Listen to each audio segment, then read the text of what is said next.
All right, hello everybody. Welcome to my Databot channel. Today we're going to convert our Databots from a Visi mode to a coding mode. And we're going to use microblocks to code today.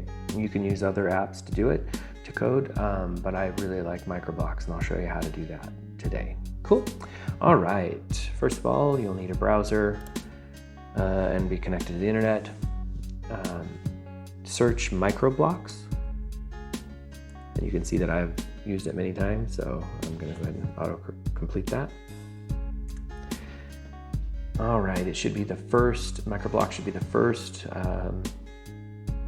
result in your search. So I'm going to click on it.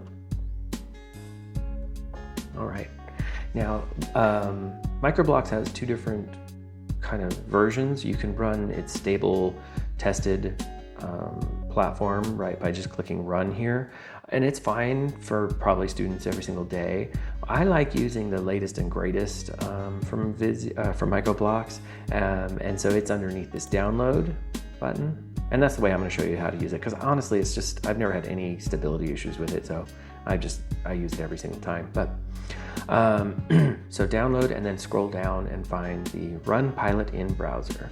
And that's one really great thing about microblocks is it's web-based, so you don't have to have any kind of technology review committee approve this software. It's just web-based, so it's ready to go, and it doesn't collect any data about students or their, so you're not falling under any kind of legal problems here. So anyway, let's get going. All right. To get started, you want to make sure that your Databot is plugged into your computer using the provided USB to micro USB connector and turned on.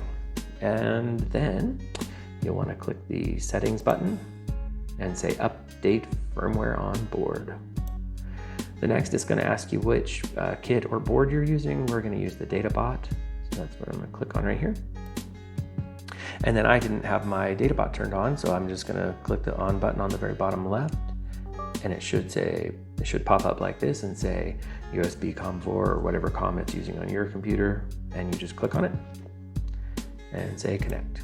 When you connect to it, it's then going to update the firmware on your board and turn it and take it out of Visi mode and put it into the microblocks coding mode.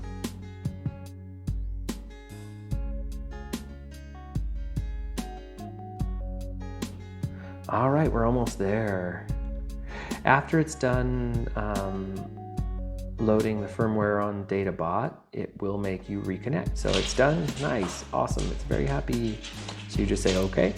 And then I like to turn off my Databot. And sorry if you can hear my dogs in the background there. They heard mama leaving, so. Anyway, so now you wanna connect your Databot to microblocks. So all you do is you click connect. And you can connect using cords, or you can connect using Bluetooth. I like connecting with my students using USB. Then there's not a bunch of people getting on the wrong Databot and messing with other people's stuff. So for me, classroom management, I like using the hardwired USB connection to Databots and not the Bluetooth enabled functionality of it, unless I'm on my own. Anyway, so I'll click connect. Again, I turned off my Databot to restart it after I loaded the firmware, and so I'll click on my Databot, and of course it pops up. I'll click on that and connect to it.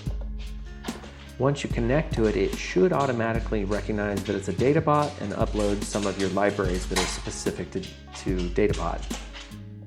All right, and as you see, you have a whole bunch of different sensors, and this is not all of them. They just uploaded a few for you, and you can add more if you need to. So it's a great resource. Let's write our first bit of code and test it out. All right, just like in Scratch, you're gonna need to use a program start. And so I like using this one under control. When the Databot is started, and that's basically when you turn it on, what do you want it to do? Well, I want it to blink a light. So forever, I'm going to place a green light on, and then I'm going to wait. So I'm going to go up to control. I'm going to say wait a half a second, and then I'm going to have my Databot turn off those lights. And to turn off those lights or change the color, you can just click this button right here. And to turn it off, you just have it all the way off down here, and that's off. And then we'll need one more wait. And then if we want, we can change the color too. That's kind of nice. I think I'll make it blue, flashing blue, okay? Oh, I can make the light a little brighter too by moving up this little scroll tab. And I think I'm gonna make it a nice blue color right there. So like Bob Ross here. Happy little flashing lights. All right, and if you'll notice, this actually sets all of the LEDs on the Databot, and there's 3 LEDs built into Databot. So let's try it out and we'll see it go. Yep, and it's flashing on and off every half a second.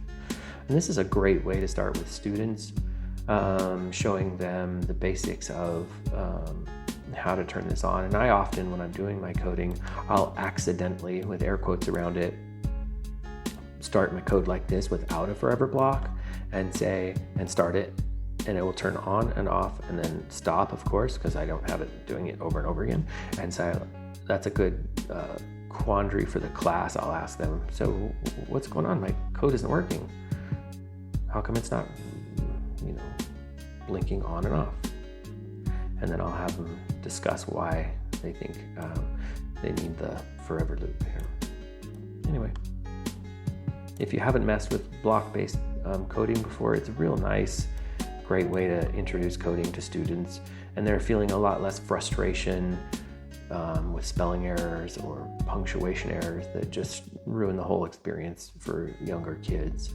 Anyway, that's how you convert your Databot from a Visi machine to a Microblocks machine.